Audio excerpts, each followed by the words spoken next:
Vishnumurthy most powerful weapon ఏంటి? సుదర్శన చక్రం. అసలు ఈ చక్రం ఆయన దగ్గరికి ఎలా వచ్చింది? ముందు నుండే ఈ చక్రం ఆయన దగ్గర ఉందా? అసలు ఈ స్టోరీ ఏంటి?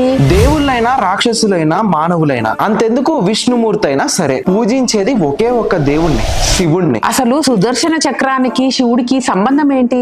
అసురులు చెలరేగిపోయి ధర్మాన్ని నాశనం చేస్తున్నప్పుడు ధర్మరక్షణకై విష్ణుమూర్తికి ఒక సుప్రీం వెపన్ కావాల్సి వచ్చింది. విష్ణుమూర్తి శివుడికి పరమ భక్తుడు. ఒక రోజు విష్ణుమూర్తి శివుడికి 1008 కమల పూలని ఇస్తానని చెప్పి భూలోకం మొత్తం అంతా తిరిగి 1007 కమల పూలతో తిరిగి వస్తాడు. అలా వచ్చిన విష్ణుమూర్తిని చూడకుండా కళ్ళు మూసుకొని చిన్న చిరునవ్వు ఇస్తాడు. ఏంటబ్బా ఆయన నవ్వుతున్నాడు అని ఆలోచిస్తున్న విష్ణుమూర్తికి గుర్తొస్తుంది ఆయనని ఇంకో పేరుతో కూడా పిలుస్తారని. అదే కమల నయనుడు. తేరుకున్న విష్ణుమూర్తి కమలం లాంటి తన కండిని తీసి శివుడికి ఆ 1007 పూలతో పాటు కలిపి 1008 పూలుగా ఇచ్చేస్తాడు. దాంతో శివుడు విష్ణుమూర్తి భక్తికి ప్రసన్నుడయ్యి సుదర్శన చక్రాన్ని ఇచ్చేస్తాడు. అవును, 1008 కమలాలే ఎందుకు సమర్పించారు? మన హిందూ పురాణాల ప్రకారం 1008 అంటే అన్ని రూపాల్లో పరిపూర్ణమైన ఆత్మ పరమాత్మ అని అర్థం. ఇప్పుడు మీకు అర్థమైంది అనుకుంటా.